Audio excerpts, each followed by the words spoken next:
tahun pulang kampung. Jadi dari saya kecil sampai sekarang perubahan tidak banyak.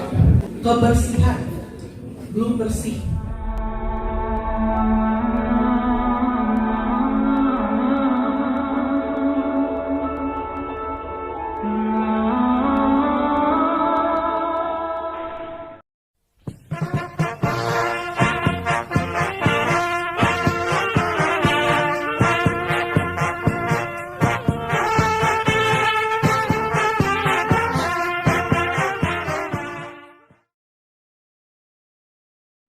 Tidak ada slides, tapi saya akan merangkum rekomendasi saya sebagai seorang pengamat, sebagai seorang analis, dan juga sebagai orang yang pernah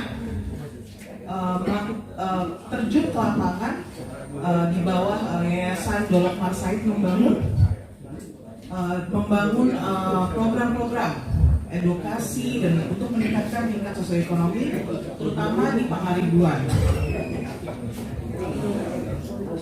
Baik, Amanina, sebelum saya memulai, saya mau tanya dulu. Siapa yang di sini Amanina yang setahun sekali pulang kampung? Jadi Amanina, saya setiap tahun pulang kampung karena dibawa oleh orang tua saya. Orang tua mama saya di Simanampang kampungnya dan juga di Tarutung. Jadi dari saya kecil sampai sekarang perubahan tidak banyak. Ya, jadi itulah mengapa mungkin salah satu motivasi dari Amang Erickson untuk mengadakan acara ini. Dan saya sebagai pengamat juga melihat sendiri dan berdasarkan data seperti yang sudah dipaparkan memang benar dan terrefleksi gitu ya. Jadi kalau kita melihat situasi juga data sudah ditunjukkan ya, baik tingkat kemiskinan di Tapanuli Utara itu 8,93%. Data ini dari Maret 2023. Kita bandingkan dari Sumut itu 8,42. Jadi sebenarnya tingkat kemiskinan Tapanuli Utara itu sedikit di atas Sumatera Utara. Dibandingkan dengan Indonesia itu 9,36. Jadi sebenarnya itu di bawah dari rata-rata tingkat kemiskinan Indonesia. Dibandingkan dengan Yogyakarta, Jawa Tengah, itu masih double digit ya. Sedangkan kita Tapanuli Utara sudah 8,93. Ya kan? Kita di sini tidak hanya mau mendengar data. Kita di sini pengen tahu area-area apa saja sih yang sebenarnya perlu ditargetkan untuk meningkatkan kemiskinan ini. Saya membagi dua. Pertama adalah jangka pendek dan jangka panjang. Jangka pendeknya sederhana. Kalau mau ngelihat tingkat kemiskinan, mungkin para orang-orang pemerintah di sini mengerti maksud saya. Yang penting orang itu dikasih uang lebih untuk bisa spending, pengeluaran itu sudah akan berpengaruh terhadap tingkat kemiskinan. Tapi efeknya jangka pendek. Karena itu tidak akan terefleksi dari kualitas hidup orang-orang tersebut. Jadi jangka panjangnya apa? Pertama, kesehatan. Kesehatan anak-anak, orang dewasa. Anak-anak gizi, stunting. Orang dewasa kualitas hidup atau kesehatan. Apakah dia sakit-sakitan, apakah dia bisa bekerja, punya fisik dan mental yang baik. Dan kedua adalah areanya pendidikan. Pendidikan ini yang penting, pendidikan dasarnya terpenuhi dulu atau enggak. Tidak usah terlalu jauh dulu. Apakah sudah tamat SMA? Saya tidak punya datanya sekarang, mungkin Amang Erickson punya datanya lebih detail daripada saya. Tapi saya yakin tingkat kelulusan SMA tidak 100% di Tapanuli Utara. Lalu ada juga taraf dan kualitas hidup. Dari yang saya lihat Tapanuli Utara itu satu, kebersihan belum bersih. Toiletnya, mohon maaf, belum ada sistemnya semuanya. Maksudnya ada rumah yang sudah ada, banyak juga yang belum ada. Juga akses terhadap misalnya asuransi kesehatan. Juga mungkin kalau listrik udah dapat ya listrik.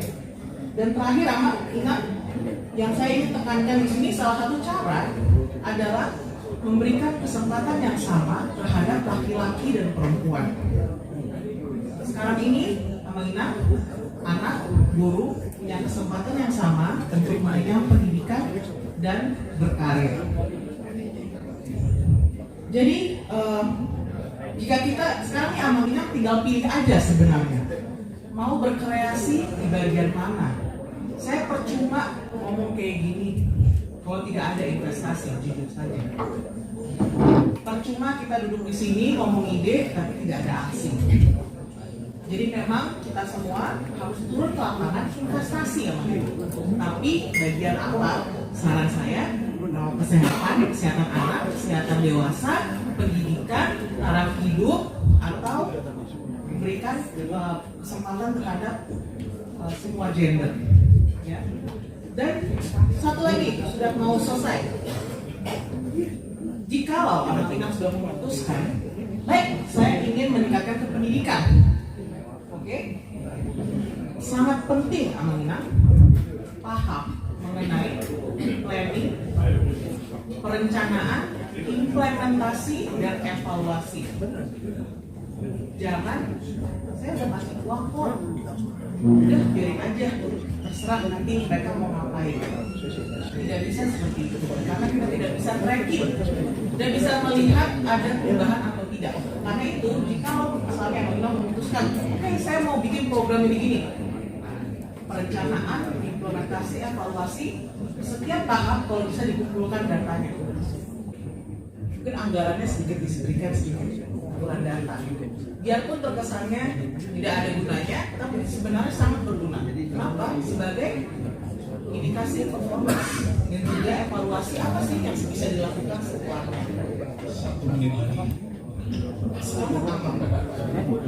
Jadi itulah hasil dari pendapat saya sebagai pengamatnya. Jika mengenai tentang kemiskinan, saya simpulkan saja biar kita semua ingat, kita mau jangka pendek atau jangka panjang. Kalau jangka pendek, yang penting meningkatkan pengeluaran, kasih pekerjaan, kasih donasi, kasih bantuan sosial. Bagus, tapi sifatnya implikasinya pendek. Jangka panjang, area apa menginap? Kesehatan, pendidikan, taraf hidup. Dan jangan lupa kita memberikan kesempatan yang sama untuk laki-laki dan perempuan di pendidikan dan juga di pekerjaan. Jika sudah memutuskan, perencanaan, implementasi, evaluasi. Setiap tahap mohon dikumpulkan datanya karena penting untuk indikasi performance masing-masing. Jadi itu rekomendasi yang ingin saya sampaikan kepada Bang Ina. Saya akan tutup ini dengan penutup, yaitu jangan lupa agak temenin dikit biar semuanya dengar. Investasi, turun ke lapangan, tidak hanya ide tapi action. Terima kasih. Sekali lagi untuk saran dan pakar kemiskinan yang memberikan saran jangka pendek dan jangka panjang, yaitu di bidang kesehatan, pendidikan, kalau bisa semuanya minimal tamat SMA, kebersihan, asuransi kesehatan, PLN, planning, implementasi, evaluasi, dan investasi. Nanti mungkin di akhir baru ditanggapi oleh Pak Sianipar. Baik, berikutnya Insinyur Sandra.